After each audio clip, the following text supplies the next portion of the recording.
2024 లేదా 25లో డిగ్రీ లేదా బీటెక్ చదివారా? సాఫ్ట్‌వేర్ జాబ్ కోసం ఎదురు చూస్తున్నారా? అయితే కోడ్ జ్ఞాన్ 100 డేస్ కోర్సులో చేరండి, జాబ్ సాధించండి.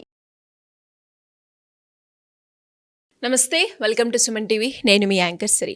ఆగస్టు 15 నుంచి 30 వరకు మనం చూసుకున్నట్లయితే ద్వాదశ రాశుల వారికి ఏ విధంగా ఉండబోతుంది, వారు ఏ సందర్భాల్లో జాగ్రత్త పడాల్సిన అవసరం ఉంది, వీటన్నిటి గురించి ఈ రోజు మనతో మాట్లాడడానికి వేదిక ఆస్ట్రాలజర్ ఉమా గారు ఉన్నారు. అడిగి తెలుసుకునే ప్రయత్నం చేద్దాం. నమస్కారం ఉమా గారు. నమస్తే అమ్మా. ముందుగా ద్వాదశ రాశుల యొక్క గ్రహ సంచారం ఏ విధంగా ఉండబోతుంది ఆగస్టు 15 నుంచి 30 వరకు? తప్పకుండా అమ్మా.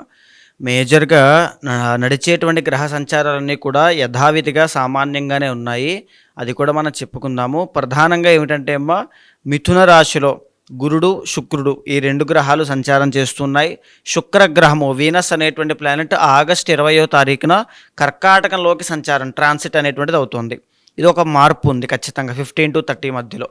తర్వాత రవిగ్రహ మార్పు అనేటువంటిది కర్కాటక రాశి నుంచి స్వరాశి సొంత ఓన్ హౌస్ అయినటువంటి సింహరాశిలోకి ట్రాన్సిట్ అవ్వబోతోంది ఆగస్టు 17వ తారీఖు తర్వాత.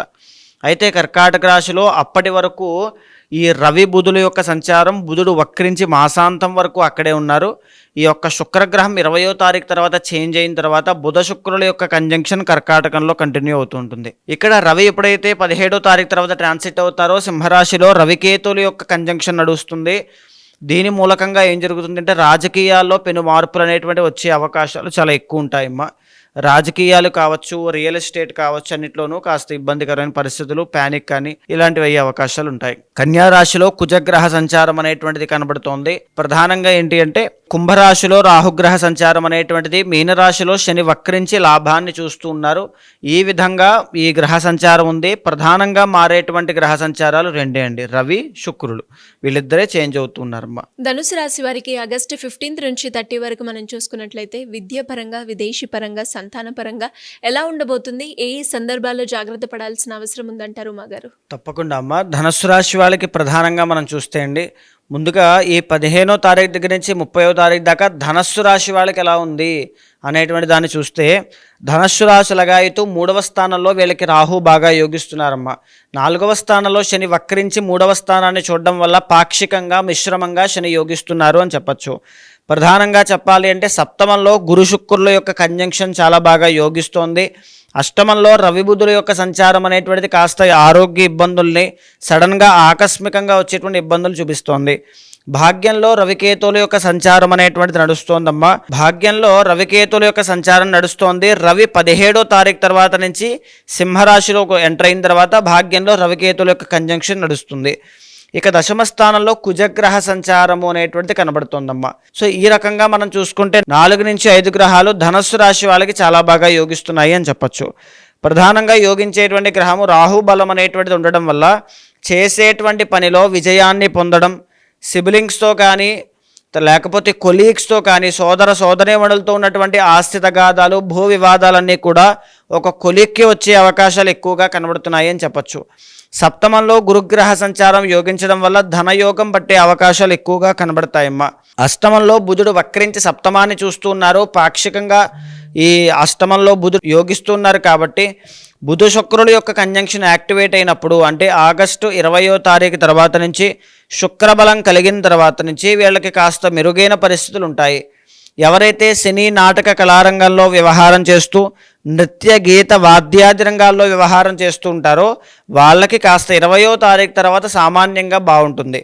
అప్పటి వరకు బుధబలము అనేటువంటిది తక్కువగా ఉంది కాబట్టి పెసలు దానంగా ఇవ్వడం అనేటువంటిది తప్పకుండా చేయండి. ధనుస్సు రాశి వాళ్ళు కుటుంబంతో ఉన్నటువంటి తగాదాలు తొలగిపోవడం కానీ, నరముల యొక్క బలహీనత కానీ, తెలియనటువంటి ఒక భయము బాధ అనేటువంటివి రావడం కానీ, కుటుంబంలో కలహాలకి వివాదాలకి తావివ్వకుండా ఈ పెసలు దానం చేయడం అనేటువంటిది గొప్పగా పనిచేస్తుంది అని చెప్పచ్చు.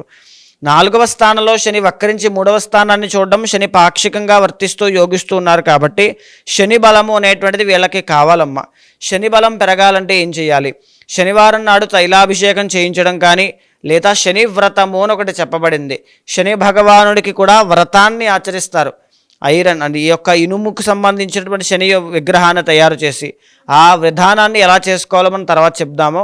ఆ శని వ్రతము చేసేటువంటి ఉద్దేశం ఉన్న వాళ్ళు శని వ్రతాన్ని ఆచరించడం చాలా గొప్ప విధి విధానము. అయితే రవి బలము అనేటువంటిది చాలా తక్కువగా ఉందండి. దీనివల్ల పనుల్లో ఆటంకాలు రావడం, డైజెస్టివ్ ఆరోగ్య సమస్యలు రావడం కానీ, జీర్ణకోశానికి సంబంధించినటువంటి ఆరోగ్య సమస్యలు, పనులన్నీ కూడా సకాలంలో పూర్తి కాకపోవడం వల్ల వచ్చేటువంటి ఇబ్బందులు, ఆ అనారోగ్య సమస్యలు, అబ్స్టాకిల్స్ అనేటువంటివి ఎక్కువగా రావడం, అది కూడా భాగ్యస్థానంలో మనీ ఫ్లో అండి, ఫ్లో ఆఫ్ మనీ విషయంలో కాస్త ఆటంకాలు ఎక్కువగా రావడం కానీ ఇలాంటివన్నీ కూడా కనబడతాయమ్మా. బంగారము వ్యాపారంగా చేసేటువంటి వాళ్ళకి, ధనుస్సు రాశి వాళ్ళకి కాస్త జాగ్రత్తగా ఉండాలి అని మరీ చెప్పచ్చు. ఈ మాసంలో కాస్త బంగారం వ్యాపారం కాస్త డల్ అయ్యే అవకాశాలు కనబడుతున్నాయి.